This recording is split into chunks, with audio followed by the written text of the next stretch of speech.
প্রচণ্ড গরম পড়েছে। রাস্তায় কাঠফাটা রোদ, গাড়ির হর্নের আওয়াজ আর ধুলোবালি উড়ৌড়ি করছে। পকেটে থাকা মাস্কটা আবার পরে নিল সুজিব। গিয়ে দাঁড়ালো একটি ফার্মেসিতে। মায়ের ওষুধ কিনে এগোতেই রাস্তার পাশে হাঁ করে পড়ে থাকা একটি কুকুরকে দেখতে পেল। তার মতো কুকুরটিরও তেষ্টা পেয়েছে বোধহয়। এই শহরটাতে পানিরও বড্ড অভাব। পানির বোতল কিনল সুজিব, নিজে খেয়ে নিল ঢকঢক করে। গলা ভিজে উঠল। হাঁ করে ক্লান্ত হয়ে পড়ে থাকা কুকুরটির দিকে এগিয়ে গেল সজীব। বোতলে থাকা পানিগুলো ঢেলে দিল কুকুরটির মুখ বরাবর। পানি গলায় পড়ায় নড়ে চড়ে গা ঝাঁকিয়ে উঠল কুকুরটি। সজীব আবারও পানি ঢালল। পকেটে রাখা বিস্কিটের প্যাকেট ছেড়ে খেতে দিল কুকুরটাকে। 5-6টা বিস্কিটগুলো এক কামড়ে খেল কুকুরটি। সজীব হাঁটা ধরল। আশ্চর্য হলো সজীব, কুকুরটিও তার পিছু পিছু আসা শুরু করেছে। সজীব থামলে কুকুরটিও থামে, সজীব হাঁটলে কুকুরটিও হাঁটে। বাসার কাছে এসে পড়ল সজীব। কুকুরটিকে বলল, আর কোথায় যাবি? বাসায় যাবি নাকি এখানে বসে থাকবি? কুকুরটি জিহবা দেখিয়ে অদ্ভুত আওয়াজ করল। সজীব দোতলায় উঠে গেল। দরজা ঠেলে ঢুকতেই মাকে বসা দেখল চেয়ারে। সাজিয়া বেগম ছেলেকে দেখে বলল, তাড়াতাড়ি গোসল সেরে নে আপা। কিভাবে ঘেমেছিস? সজীব নিজের রুমের দিকে পা বাড়ালো।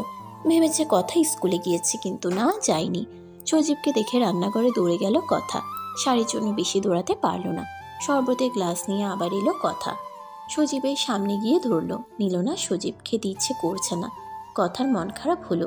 সে তারপরও বাড়িয়ে দিল সজীবের মুখের কাছে। ঠোঁটের কাছে নিয়ে যেতেই খেতে হলো সজীবকে। একটুখানি খেয়ে আর খেলো না সজীব। কাপড় চাপড় নিয়ে চলে গেল ওয়াশরুমে। বাকি শরবতটুকু খেয়ে নিল কথা। মা বলে জিনিস অপচয় করতে নেই। খেয়ে নিজে নিজে হাসলো কথা। জোহরে নামাজ পড়ে নিল কথা। সজীব মসজিদে চলে গিয়েছে। মসজিদ থেকে ফেরার পথে আবার দেখা কুকুরটার সাথে। লেজ নেড়ে নেড়ে পিছু নিল সজীবের। বাসায় পৌঁছালো সজীব। কুকুরটি বাসার নিচে দাঁড়ানো, দোতলার দিকে তাকানো। সাজিয়া বেগম খাবার বাড়ছেন টেবিলে, কথাও সাহায্য করছে।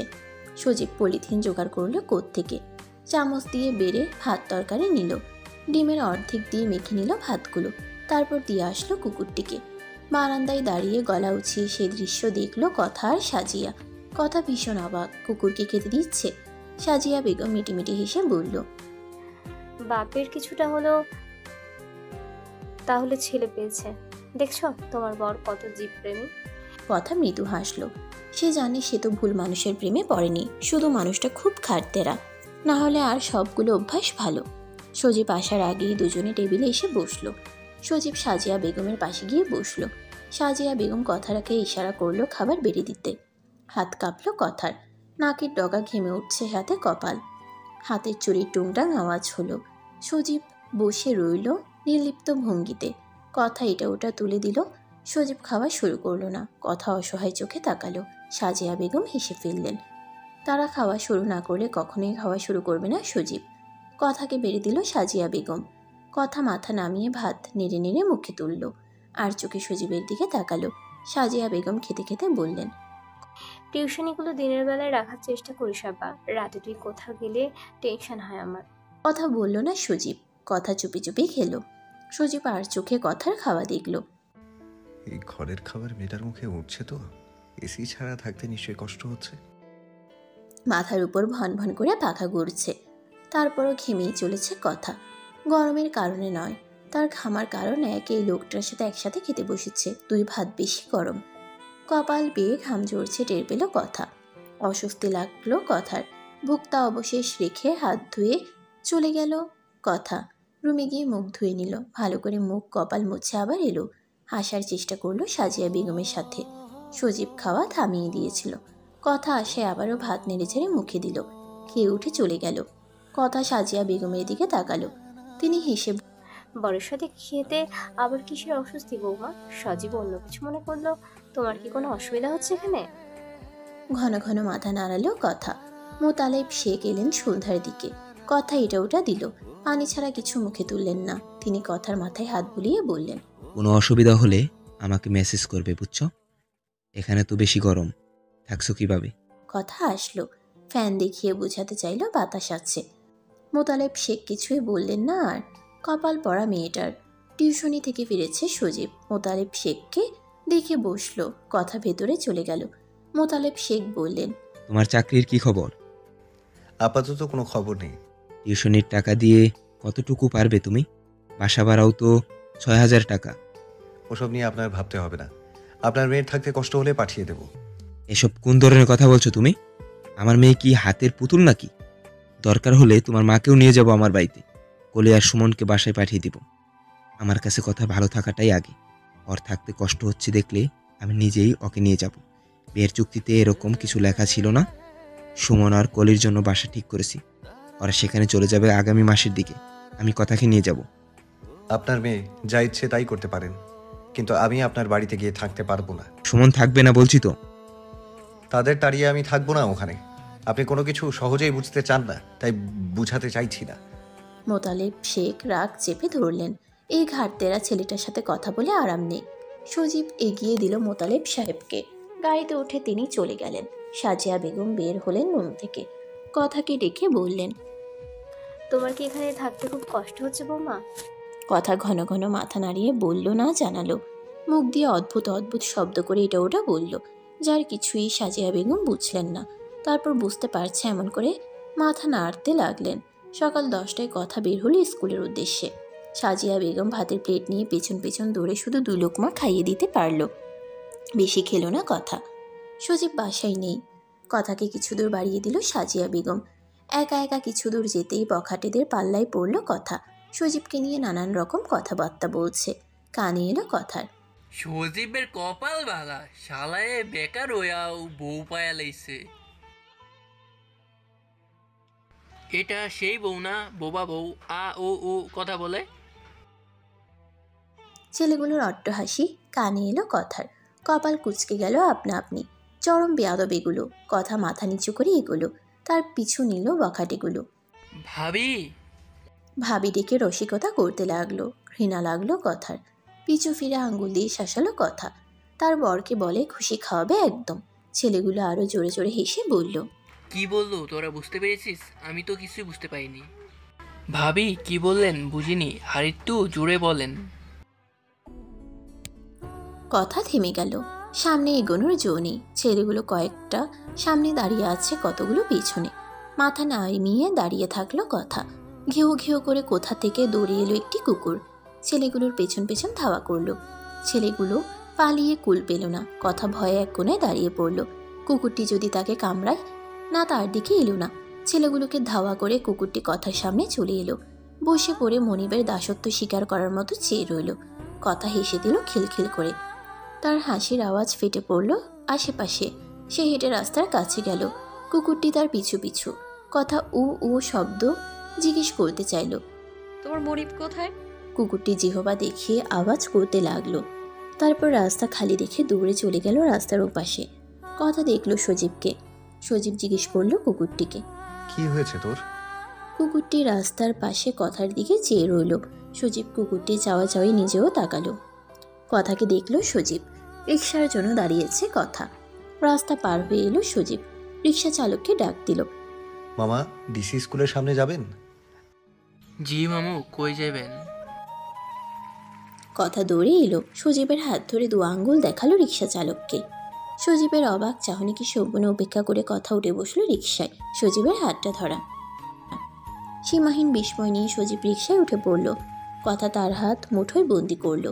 কুকুরটিকে ফ্লাইং কিস দিয়ে হাত দিয়ে টাটা দিল। তারপর নিজে নিজে হাসলো। পাশ ফিরে সজীবকে দেখে মাথা নামিয়ে ফেলল লজ্জায়। সজীব চোখ ফিরিয়ে নিল। স্কুলের সামনে যেতেই কথা নেমে গেল রিকশা থেকে। সজীবকে টেনে নামালো। সজীব শুধু হা করে তাকিয়ে দেখছে মেয়েটার কাণ্ড। কোথায় নিয়ে যাচ্ছে তাকে? গেট ঠেলে স্কুলে ঢুকে পড়তেই খেলাধুলা করা বাচ্চাগুলো দৌড়ে আসে কথার কাছে। কথা সজীবের হাত ছেড়ে বাচ্চাগুলোকে ধরে। ইশারায় হাত নেড়ে নেড়ে কি যেন বলে সবাই। সজীব কিছুই বুঝল না। কথা সবাইকে ক্লাসরুমে চলে যেতে বলল। সবাই চলে গেল। স্কুলের প্রিন্সিপাল এলো কথাকে দেখে। হেসে জিজ্ঞেস করল, কেমন আছো কথা? কথা মাথা দুলিয়ে হাসলো। সজীবকে দেখিয়ে দিল চোখের ইশারায়। প্রিন্সিপাল হেসে বলল, মিস্টার সজীব, তোমার বর? কথা মাথা দুলালো। প্রিন্সিপাল হাত বাড়িয়ে দিল হ্যান্ডশেক করে। সৌজন্যে রক্ষার্থে হাসলো সজীব। কথা উ আ করে কি যেন বলল প্রিন্সিপালকে। সজীব শুধু দেখে গেল। প্রিন্সিপাল যেতে যেতে সজীবকে বলল, আমাদের অফিসে আসুন মিস্টার সজীব, সবার সাথে পরিচয় করিয়ে দিই। সজীব গেল পিছু পিছু। কথা ক্লাস নিতে চলে গেল। ক্লাস শেষ করে এসে অফিসে ঢুকলো না কথার। সজীবের কণ্ঠস্বর ভেসে আসছে, তনিমা ম্যাডামের সাথে এত কিসের কথা? উনি বিবাহিত না? রাগে দুঃখে বুক ভার হয়ে এলো কথার। তার সাথে একটুও কথা বলে না, অথচ এখন কি পরিমাণে বকবক করছে। ফোঁটা ফোঁটা জল পড়লো কথার গাল বেয়ে। অফিসে ঢুকলো থমথমে মুখে, ব্যাগ নিয়ে ধূপধাপ পা ফেলে বের হয়ে গেল অফিস থেকে। আর ক্লাস করবে না বলে ইশারায় বলে আসলো। সজীবও তার পিছু পিছু বের হয়ে এলো। কথার এমন থমথমে মুখ দেখে কিছুই বোঝার উপায় নেই। গেট পেরিয়ে কাছে গিয়ে দাঁড়ালো কথা। রিক্সা চালককে ডেকে উঠে বসলো। সজীবও উঠে বসলো। রিক্সা চলতে শুরু করেছে। সজীব নিজের হাতের দিকে তাকালো। হাত ধরলো না কেন আজব? হাত গুটিয়ে নিতেই কথা ধরে ফেললো তার হাত। কথা অন্য হাত দিয়ে উড়াধুরা চিমটি বসালো সজীবের হাতে। চিনচিনে ব্যথা লাগলো সজীবের। এভাবে কেউ চিমটি দেয়? ফোপাতে ফোপাতে সজীবের হাতে চিমটি মারতে লাগলো কথা। সজীব নিজের হাতের দিকে অসহায় হয়ে চাইল শেষ হাতটা। টুপ করে বৃষ্টি জলের মতো এক ফোঁটা পানি পড়লো সজীবের হাতে। সজীব চোখ তুলে দেখলো কথাকে। আরে মেয়ে কাঁদছে কেন? কি সমস্যা?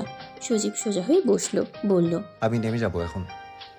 কথা তাড়াতাড়ি চোখ গাল মুছে নিল। সজীবের বাহু আঁকড়ে ধরলো, মাথা রাখলো। তারপর খুব আলগোছে চিমটি বসালো সজীবের বাহুতে। সহ্য করে নিল সজীব, হাসলো মৃদু। বাসায় গিয়ে সজীবের নামে 101 অভিযোগ শোনালো সাজিয়া বেগমকে। সাজিয়া বেগম কিছুই বুঝলো না, কিন্তু সজীব কিছু একটা করেছে তা বুঝতে পারলো। তিনি সজীবকে গিয়ে বলল, তুই আবার কার সাথে কথা টথা বলছিস সজীব? ওর চোখের জল শুকাচ্ছে না? সজীব মুখ মুছতে মুছতে মাকে জবাব দিল, হাতটা ব্যথা করছে মা। কিভাবে চিমটি মারলো? কে এইভাবে মেরেছে চিমটি? কে? কেউ না। কোথায়? ব্যথা করছে না তো, এমনি এমনি বলেছি। চায়ের ট্রে এনে টেবিলে রাখলো কথা। গরমে ঘেমে উঠেছে। শাড়ির আঁচল টেনে ঘাম মুছে নিল। সজীব টেবিলে বসে বইয়ে মুখ গুজেছে। কথার আসার শব্দ পেয়ে আর চোখে দেখলো কথাকে। শাড়ি পরেছে কথা। কেন? আশ্চর্য, যা সামলাতে পারে না তা পড়তে কে বলে? ভীষণ বিরক্ত হলো সজীব। চায়ের কাপ এনে সজীবের সামনে রাখলো কথা। সজীব জানে সে চায়ের কাপ মুখে না তোলা পর্যন্ত যাবে না এই মেয়ে। তাই চায়ের কাপ মুখে দিতেই শব্দ করে উঠল, ভীষণ গরম চা। কথা 2 পা পিছিয়ে যায়, চোখ বড় বড় করে তাকিয়ে থাকে সজীবের দিকে। সজীব চায়ের কাপ ধপ করে রেখে গটগট পায়ে হেঁটে বের হয়ে যায় রুম থেকে। সাজিয়া বেগম দৌড়িয়ে আসছিলেন। সজীবকে বের হতে দেখে জিজ্ঞেস করলো, কি হয়েছে সজীব? কি হয়েছে রে? সজীব কিছু বল। কথার ছলছলে চোখ দেখে আর কিছু বলতে পারল না। সাজিয়া বেগম কথার দিকে তাকায়। সজীব তার রুমে চলে যায়। সজীব চলে যেতেই কথা মাথা নামিয়ে রাখে। সাজিয়া বেগম জিজ্ঞেস করে, শাড়ি কেন পরেছ আজ? সামলাতে কষ্ট হচ্ছে তো? কথা মাথা নামিয়ে রাখলো। একটা কাপড়ও তো আনতে দেয়নি সজীব। অত বড় সুটকেসে কাপড় চোপড় আর দৈনন্দিন জিনিসপত্রগুলো গুছিয়ে নিয়েছিল কথা, কিন্তু সজীব সুটকেস আনতে দেয়নি। শপিং ব্যাগে যে 2টা কাপড় ছিল সেগুলো এনেছে কথা। সাজিয়া বেগম জিজ্ঞেস করলো, আর কাপড় নেই? কথা মাথা নাড়ালো। সাজিয়া বেগম বললেন, আচ্ছা সজীবকে বলবো শপিংয়ে নিয়ে যেতে, কয়েকটা কিনে নিও। কথার অস্বস্তি লাগলো। সে সজীবকে নিয়ে যাবে না। ওনার টাকা আছে কি নেই, তার কাছে যা আছে তার থেকে বাসা ভাড়াটা রেখে কাপড় কিনবে। সজীব সব শুনল। সাজিয়া বেগমকে এসে বলল, সন্ধ্যায় রেডি থাকতে বলো। না, সে যাবে না। চোয়াল শক্ত করে তাকালো সজীব। সাজিয়া কথাকে রুমে চলে যেতে বললেন। কথা চলে গেল। তিনি সজীবকে বললেন, ওভাবে তাকাস কেন? কেন যেতে চাইছে না সেটা জানবি তো আগে। অসম্মানই হবে নিশ্চয়ই। যেতে হবে না, থাকুক এক কাপড়ে। আর থাকতে কষ্ট হলে চলে যেতে বলো। সাজিয়া বেগমকে কোনো কথা বলতে দিল না সজীব। ঘর থেকে বের হয়ে গেল। কথা আড়ালে দাঁড়িয়ে সবটা শুনল। গাল ভিজে উঠল। সন্ধ্যার দিকে বাসায় ছিল না সজীব। কথা সাজিয়া বেগমের পারমিশন নিয়ে চলে গিয়েছে শপিং মলে। সজীব বাসায় ফেরার আগেই ফিরবে বলে। তার পরিচিত এক আঙ্কেলের দোকান আছে, ওইখানে যাবে। রিকশায় উঠে বসার সময় দূর থেকে তাকে দেখল সজীব। কপাল কুঞ্চন হলো। সাজিয়া বেগমকে ফোন দিয়ে কথা কোথায় যাচ্ছে তা জানতে চাইল। সাজিয়া বেগম থেমে থেমে বললেন, ওর একটু শপিংয়ে যাওয়ার কথা ছিল আপা। সজীব ফোন কাটলো, কিছুই বলল না। কথা রিকশা করে চলে গেল। শপিং শেষে কথা ফিরল বাসায়। দরজা খুলে দিল সজীব। সজীবকে দেখে শুকনো ঢোক গেল কথা, কিন্তু নীরব চাহনি দেখে ভয়টা কেটে গেল। শান্তশিষ্ট মানুষটাকে ভয় পাওয়ার কি আছে? তারই তো বর। বরের জন্য আর শাশুড়ির জন্যও কিনেছে ও। বরের জন্য একটা শার্ট আর ঘড়ি কিনেছে, শাশুড়ির জন্য শাড়ি আর চুড়ি। বাবা আর মাকেও মাঝে মাঝে শাড়ি পাঞ্জাবি দিত কথা। কলিকেও কসমেটিক্স কিনে দিত। সাজিয়া বেগম হাই হাই করলেন কথাকে শাড়ি চুড়ি আনতে দেখে, বললেন, এসব কি দরকার ছিল মা? কথা হাসলো শুধু। রাতে খাওয়ার টেবিলে চুপচাপ খেলো সজীব। সন্ধ্যার পরে টিউশনি থাকার কথা, কিন্তু সজীব যায়নি কেন? টিউশনিটা কি নেই? কথা আর চোখে দেখলো সজীবকে। কেমন আনমনা এই লোক। রুমে গিয়ে সোজা হয়ে শুয়ে পড়ল সজীব, চোখের উপর হাত রাখা। কথা দরজায় খিল দিল। শপিং ব্যাগটা হাতে নিয়ে নিজের জন্য কেনা ড্রেসগুলো রেখে দিল। সজীবের জন্য কেনা ঘড়ি আর শার্টটা নিয়ে দাঁড়িয়ে থাকলো। লোকটাকে দেওয়ার সময়টাও হয়ে ওঠেনি, ঘুমিয়ে পড়েছে। কথা ভেবে পেল না কি করবে। বাসার ভেতরে পড়লেই হবে, বাইরে যাওয়ার সময় পড়তে হবে না। কথা চুপিসারে গিয়ে সজীবের পাশে বসলো। কাপা কাপা হাতে ছুলো চোখের উপরে রাখা সজীবের হাত। সজীবের দিকে তাকিয়ে তাকিয়ে পরিয়ে দিল হাতে। না, বেশ মানিয়েছে ঘড়িটা। সজীবের ঘড়িটার কাজ ভেঙে গিয়েছে, তারপরও লোকটা ঘড়িটা পাল্টায় না। ঘড়ি পরিয়ে মিটিমিটি হাসলো কথা। হাতটাতে ঠোঁট ছুঁয়ে দিল। তারপর শার্টটা সজীবের পায়ের উপরে দিয়ে দিল। দেখলো কেমন লাগবে এই শার্টে। চট করে চোখ খুলল সজীব। কথা চমকে উঠল, সরে পড়ল দ্রুত। সজীব নিজের হাতের দিকে তাকালো। ঘড়িটা দেখে কপালে ভাঁজ পড়ল তার। খাট থেকে নেমে পড়ল সে। কথা ভীত সন্ত্রস্ত হয়ে দাঁড়িয়ে রয়েছে। লোকটা কি বকবে? সাজিয়া বেগমের কাছে গেল সজীব। তিনি তখন বিছানার চাদর ঠিক করছিলেন। সজীবকে দেখে অবাক হলেও তা দেখালেন না, ডাকলেন, আয়। সজীব মায়ের কাছে গেল। সোজা হয়ে দাঁড়িয়ে বলল, মিস্টার শেখকে ফোন দিয়ে বলো ওনার মেয়েকে যেন এসে নিয়ে যায়। যেদিন আমি সামর্থ্যবান হব সেদিন এসে দিয়ে যাবে। তোর বউ তোর শ্বশুর কেন পালবে? কথা আমাদের সাথেই থাকবে। আমরা যা খাবো তাই খাবে। যা। আমরা যা খাবো তা মোতালেব শেখের মেয়ে খেতে পারবে না মা। যা পড়াবো তা পড়তে পারবে না। আর কারো টাকায় ভাড়া করা বাসায় আমি থাকতে পারবো না। তোর হয়েছেটা কি সজীব? কি হয়েছে? মোতালেব শেখের বড় মেয়ের জামাইয়ের মন্তব্য আমি বউয়ের টাকায় খাই, বউয়ের টাকায় পড়ি, সবকিছু বউ আর শ্বশুরের টাকায়। কে কি বললো সেটা আমি কানে নেই না মা। আমি শুধু অবাক হচ্ছি তাদের বলা কথাটা কেন মিলে যাচ্ছে। কোথায় মিলছে? আজ 28 তারিখ, মাস শেষ হতে আরো 2 দিন বাকি। তুমি বাসা ভাড়া কোথা থেকে দিয়েছো? সাজিয়া বেগম সজীবকে এড়িয়ে যাওয়ার মতো করে বললেন, কোথায় দিয়েছে? দেয়নি তো। তুমি আমাকে মিথ্যা বলা শেখাওনি মা। সেই তুমি মিথ্যে বললে মানায় না। এই ছেলে কারোর কাছে মাথা হবে না, তাহলে হবেটা কি? ঘরের বউ কি বাপের বাড়ি রাখা যায়? তাও এমন ভালো একটা মেয়ে। কপাল ভালো তার ছেলের। এমন একটা মেয়েকে নিজের জীবন সঙ্গী করে পেয়েছে। তারপরও এত কিসের আত্মসম্মান খুঁজে সজীব? সাজিয়া বেগমকে চুপ দেখে সজীব বলল, চুপ কেন মা? টিউশনের বেতন আমি 1 তারিখ পাবো। বাড়িওয়ালার সাথে কথাও হয়েছে 1 তারিখ দেব। তাহলে তুমি ভাড়া কোথায় থেকে দিলে? কথা দিয়েছে? তো আমি কি করব? তোর বউ আমার হাতে টাকা গুঁজে দিচ্ছে। তাছাড়া বইয়ের টাকা কি জামাই খরচ করতে পারে না? না, খরচ করতে পারে না। আর পারলেও আমি তা পারবো না। ছোট বাচ্চার মতো তোমাকে এক কথা কতবার বলতে হয় আম্মা? সাজিয়া বেগম অশ্রুসিক্ত নয়নে ছেলের দিকে তাকায়। সজীব মায়ের ছলছলে চোখ উপেক্ষা করে বলল, আমার টিউশনগুলোর কোনো গ্যারেন্টি নেই আম্মা। আজ আছে তো কাল নেই। আর যে কয়েকটা ছিল বন্ধুদের দিয়েছি, তাদের থেকে আবার কিভাবে নিয়ে নেব আম্মা? টিউশনই চলে গেলে আমি এত টাকার বাড়ি ভাড়া কোথা থেকে দেবো ভেবেছো? কথার কাছ থেকে আমি আজ নেব, কাল নেব, পরশু নেব, কিন্তু এভাবে কতদিন আম্মা? আমাকে অতটা ছোট করো না আম্মা। কথাকে তুমি বুঝাও, পরিস্থিতি বুঝতে বলো। আমার কাছে থাকতে হলে অনেক কষ্ট করতে হবে। হয়তো এমনও সময় থাকবে না খেয়ে থাকতে হবে, সেসবও পারবে না। আর আমি ওসব দেখতে পারবো না। তো মেয়েটাকে এখানে এনেছিস কেন? ভেবেছিলাম মানিয়ে নিতে পারবে, ভুল ধারণা ছিল। আচ্ছা, শুধুই কি এই কারণ নাকি অন্য কিছু? মায়ের মুখে এমন অপ্রাসঙ্গিক কিছুর ইঙ্গিত পেয়ে সজীব সাথে সাথে তাকালো, ডাকলো, আম্মা। সাজিয়া বেগম কেসে উঠলেন। সজীব ধরতে গেলে হাত দেখিয়ে বারণ করেন, বলেন, আমি তোকে মানুষ করতে পারলাম না সজীব। কে বলেছে তোকে আমার চিকিৎসা করানোর জন্য মতলব শেখের কাছ থেকে টাকার বিনিময়ে কথাকে বিয়ে করতে? কে বলেছে? আমি যাইনি, তিনিই এসেছেন আমার কাছে। আমি তো তোমার চিকিৎসার টাকা জোগাড় করার জন্য অন্য পথ খুঁজছিলাম আম্মা। তো এখন আমার চিকিৎসা হয়ে গিয়েছে আর তুই কথাকে এখন ফিরিয়ে দিতে চাইছিস না? তোর ভাবসাব বুঝে নিয়েছি তো আমি, বুঝে নিয়েছি। তুই আমার থেকে হয়েছিস সজীব, আমি নই। তোকে আমি বুঝি, পড়তে পারি আমি তোকে। তুই এমনটা কেন করছিস সজীব? মেয়েটা তো তোর কাছেই থাকতে চায়, বেশি কিছু তো চাইছে না। ওকে ওর মতো থাকতে দে না। অশিক্ষিত মূর্খদের মতো কেন করছিস এমন? সজীব আর দাঁড়ালো না, চলে গেল। রুমে নয়, একেবারে বাসা থেকে। কথা দৌড়ালো তার পিছু পিছু, কিন্তু সজীব ততক্ষণে চলে গিয়েছে। কথা গেল শাশুড়ির ঘরে। সাজিয়া বেগম জড়িয়ে ধরলেন কথাকে, নাক টেনে ফুপিয়ে উঠে বলল, আর কাউকে ভালোবাসতে পেলি না কপালপুরে? ওই হাঁদারামকেই ভালোবাসতে হলো, যার কোথাও তুই নেই। কথার বোবা কান্না নোনা জল গড়ালো গণ্ডদেশ বেয়ে। সে কেন কপালপুরি? কথা বলতে জানে না বলে? সাজিয়া বেগম কথার মুখ আগলে ধরেন, বলেন, তুই তোর বাপের বাড়ি চলে যা। এই বাসাটায় আর থাকা সম্ভব নয়। 1 তারিখ আমরা আগেই বাসায় চলে যাব। তোর ওখানে থাকতে কষ্ট হবে। তাছাড়া আমার মা ছেলে একটা ডিমকে দুভাগ করে খেয়ে কাটিয়ে দিতে পারি, তুই সেটা পারবি না। যেদিন তোর বর স্বাবলম্বী হবে সেদিন তোকে ফিরিয়ে নিয়ে আসবে। আসবে, ভয় পাস না, ও নিয়ে আসবে তোকে। কথা কান্না করছে মাথা নাড়িয়ে নাড়িয়ে। সাজিয়া বেগম বলল, কাঁদবি না, খবরদার, একদম কাঁদবি না।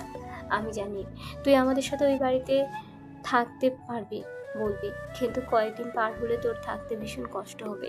আমি খোলা রুমে ছেলে বউ রাখতে পারবো না। সজীব কখনোই তোর কাছ থেকে একটা কানা করিও নেবে না। না পারতে সে বাধ্য হয়ে তোর বাবার কাছ থেকে আমার অপারেশনের টাকাটা নিয়েছে। সেজন্য তোর বাবার কোম্পানির কাছে চাকরি নিচ্ছে না। মায়ের জন্য সে অনেক মহান কাজ করে ফেলেছে।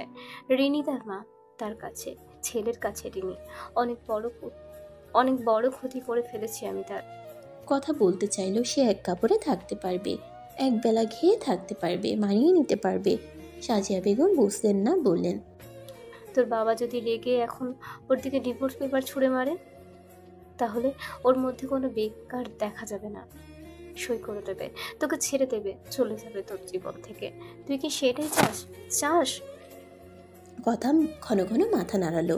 সাজিয়া বেগম বললেন, আমি জানি সেটা তুই চাস না, কারণ তুই ওই হাঁদারামকে ভালোবাসিস। এই তোর ভালোবাসাটাকে ভয় পায়ও, কারণ ভালোবাসার কথা যখন আসে তখন তার সাথে আরও একটা কথাও চলে আসে। অভাব যখন দরজায় এসে দাঁড়ায়, ভালোবাসা তখন জানলা দিয়ে পালায়। তোর এই ভালোবাসা তাকে নিঃস্ব করে আবারও পালিয়ে যাবে না তো কখনো? এই ভয়টাই পায় সে। নিঃস্ব হতে যে কেউ চায় না, তুইও চাস না, আমিও চাই না, সজীবও চায় না। কথা কাঁদলো নীরবে। সাজিয়া বেগমের কথা অনুযায়ী সে চলে যাবে কাল। সজীব ফিরিয়ে না আনা পর্যন্ত আর আসবে না। রাত 2টার দিকে বাসায় ফিরল সজীব। মায়ের রুমে গিয়ে দেখে আসলো মাকে। তারপর রুমে এসে ঘুমন্ত কথার পাশে গিয়ে শুয়ে পড়ল। গড়াগড়ি খেয়ে মেয়েটা চলে আসলো তার বুকের উপর। ঠাই খুঁজতে খুঁজতে যখন ঠাই খুঁজে পেল, শান্তিতে ঘুমালো কথা। সজীব কথার মাথার উপর হাত দিতে গিয়েও দিল না, ঘুমিয়ে পড়ল। কিছু না খেয়েই টিউশনের উদ্দেশ্যে সজীব বের হলো সকাল সকাল। কথা বের হলো তার পিছু পিছু। বেরোনোর আগে সাজিয়া বেগমকে জড়িয়ে ধরে রাখলো অনেকক্ষণ, কাঁদলো। কারো কাছে টাকা না থাকাটাই সুখ, আবার কারো কারো কাছে অতিরিক্ত টাকা থাকাটাই অসুখ। কথা ভেবে পায় না তাকে একটিবার সুযোগ দিলে মন্দ হতো না। সজীব তাকে একটিবার সুযোগ দিতে পারত, তাকে নিঃস্ব করতো না কথা। রোজ রোজ একটু একটু ভালোবাসা জমিয়ে প্রাসাদ করে দিত, নিঃস্ব করতো না। কথা নিঃস্ব করতে জানে না, ভালোবাসতে জানে। কথাদের ভালোবাসতে জানতে হয়, ভালোবাসে যেতে হয়, অবশ্য পেতেও হয়। তবে তা কজনে বুঝে, কজনে এমন ভাষাহীন কথাদের খুঁজে। ক্লান্ত শরীরে বাসায় ফিরে ফ্যান ছেড়ে অনেকক্ষণ বসে থাকলো সজীব। ঘামে ভিজে ওঠা শার্ট শুকিয়ে গেছে আবার। শরবতের গ্লাস নিয়ে আসলো মা। কথার কোনো টুশব্দ না দেখে রুম থেকে বের হলো সজীব। সবখানে দেখেও কথাকে খুঁজে পেল না। কথা চলে গিয়েছে মনে হলেও কোনো বিস্ময় দেখা গেল না তার চোখে মুখে। শুধু ফোনে টেক্সট পাঠালো। আমাকে জানানো উচিত ছিল। পাল্টা মেসেজ সাথে সাথে আসার কথা থাকতেও আজ তার ব্যতিক্রম হলো। সাজিয়া বেগমকে অসুস্থ মনে হলো সজীবের। কাঁচতে কাঁচতে রান্না করছেন। সজীবের উপর অভিমান জমেছে, কথা বলা বন্ধ করে দিয়েছেন। তার সময়গুলো কথার সাথেই কাটত। বাঘহীন মেয়েটার সাথে বকবক করতে তার ভালো লাগতো। মেয়েটির ইশারায় বলা কথাগুলো দেখে হাসতে ভালো লাগতো। আজ থেকে আবারও নিঃসঙ্গ তিনি। খাবার টেবিলে খাবার বেড়ে দেওয়ার সময় সাজিয়া বেগমের শ্বাস নেওয়ার শব্দটা ভালো ঠেকলো না সজীবের। বলে উঠল, আমার শ্বাসকষ্ট বেড়ে যাচ্ছে, চলো হসপিটালে নিয়ে যাই। অনেক করেছিস আমার জন্য, একটা বোবা মেয়েকে বিয়ে পর্যন্ত করলি, আর কত করবি? আম্মা তোমার শরীর খারাপ করবে, বেশি কথা বলছো তুমি। সাজিয়া বেগম কোনো মতে 2টো করে খেয়ে রুমে চলে যান। সজীব খেয়ে উঠে থালা বাসন রেখে আসে রান্নাঘরে। সাবান মেজে বেসিনে ধুয়েও ফেলে। আমার কষ্ট হবে। সাজিয়া বেগমকে দেখতে গেল সজীব। ঘুম এসেছে, নিঃশ্বাস ফেলার বিকট বিকট শব্দ হচ্ছে। সজীব বুঝে নিল আম্মা ভালো নেই। 1 তারিখ টিউশনির টাকা পেলে সবার আগে মাকে ডাক্তার দেখাতে হবে। অপারেশন হলো টিউমারের, কিন্তু এই শ্বাসকষ্ট পিছু ছাড়ে না। মা ছাড়া সজীবের পৃথিবীতে আর কেউ আপন নেই। বড় বোন আছে, সে ব্যস্ত তার স্বামী সংসার নিয়ে, অতিষ্ঠ শাশুড়ির জ্বালাতনে। মায়ের এত বড় অপারেশন গেল, একবারও দেখতে আসার সুযোগ দেয়নি। তার বরটাও বিদেশে বসবাসরত। সজীবের তার আম্মা আছে, তার আম্মারও সজীব আছে, আর কেউ নেই। কথাকে একা একা ফিরতে দেখে মোতালেব শেখ চেঁচিয়ে পুরো বাড়ি কাঁপিয়ে তোলেন। কেমন বেয়াদবের বাচ্চা সে! আমার মেয়েকে পাঠিয়ে দিয়েছে, তাও একা একা। তার সাহস কি করে হয় আমার মেয়ের সাথে অন্যায় করতে? তাকে পুলিশে দিব আমি। কথার কোনো প্রতিক্রিয়া দেখতে পেল না মোতালেব শেখ। কলিও ভীষণ অবাক। সুমন বাঁকা হাসল। আবারও পাখি, আবারও তার নিড়ে ফিরেছে। বেশি দিন থাকবে কই? পুরনো বাসায় উঠে সজীব আর সাজিয়া বেগম। শরীর বেশি খারাপ দেখে সজীব জোর করে সাজিয়া বেগমকে নিয়ে যায় হসপিটালে। ডাক্তার ওনাকে হসপিটালে এডমিট করানোর তাড়া দেন। অক্সিজেন কমে গিয়েছে ওনার শরীর থেকে। ঠোঁটে আংশিক নীলাভ রং। বাসায় এই জন্যই অক্সিমিটার রাখা উচিত। চিকিৎসার টাকা হাতে যা ছিল তাই খরচ করে ফেলল সজীব। দিশেহারা হয়ে পড়ল। বাকি টাকা পাবে কই? মোতালেব শেখের কাছে কখনোই যেতে পারবে না। বন্ধুদের বলে তারা টাকা জোগাড় করে দেয় কোনো মতে। সজীব হাফ ছেড়ে বাঁচছে। শুক্রবার ছিল সেদিন। সকাল 8টার দিকে শাশুড়িকে লুকিয়ে দেখতে এসেছিল কথা। অনেক কষ্টে সাজিয়া বেগম তার সাথে দুটো কথা বলেন। সজীবকে ফিরতে দেখে কথা আবারও লুকিয়ে চলে যায়। একদম আসতে ইচ্ছে হয়নি। হসপিটালের বিল পে করলো সজীব। মায়ের জন্য আনা ফ্রুটসগুলো নিয়ে মায়ের কেবিনের দিকে ছুটে যেতেই নার্স, স্যার, আপনার মা আপনাকে খুঁজছে, তাড়াতাড়ি আসুন। সজীব কেবিনে ঢুকে পড়ে। মায়ের মুখ আগলে ধরে জিজ্ঞেস করে, মা, তোমার কিচ্ছু হবে না, আমি আছি তো, কিচ্ছু হবে না তোমার, একদম সুস্থ হয়ে যাবে তুমি।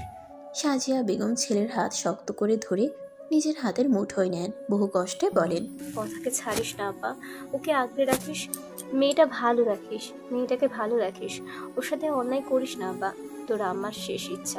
সাজিয়া বেগম আর কোনো কথা বলল না সজীবকে। মাত্র কয়েক মিনিটের মধ্যে চিরনিদ্রায় শায়িত হয় সাজিয়া বেগম। অন্ধকার হয়ে আসে সজীবের পৃথিবী। মনে হলো রঙিন পৃথিবীর রঙিন রংটা হঠাৎ বিবর্ণ হয়ে গেছে। যার জন্য এত লড়াই, এত সংগ্রাম, এত ত্যাগ তিতিক্ষা, শেষ পর্যন্ত সে একা করে চলে গেছে, নিঃস্ব করে চলে গেছে। সজীবের প্রশ্ন ছুড়ল, কার কাছে আমাকে রেখে গিয়েছো আম্মা? কার কাছে? কেন ভাবুনি তুমি ছাড়া আমি অসহায়, নিঃস্ব, বড়ই একা আম্মা? কার কোলে আমি মাথা রেখে ঘুমোবো? কার হাতে খাবো? আমাকে আব্বা বলে কে ডাকবে আম্মা? আমাকেও কেন নিয়ে যাওনি আম্মা? সজীবের মনে হলো সাজিয়া বেগম উঠে বসলেন।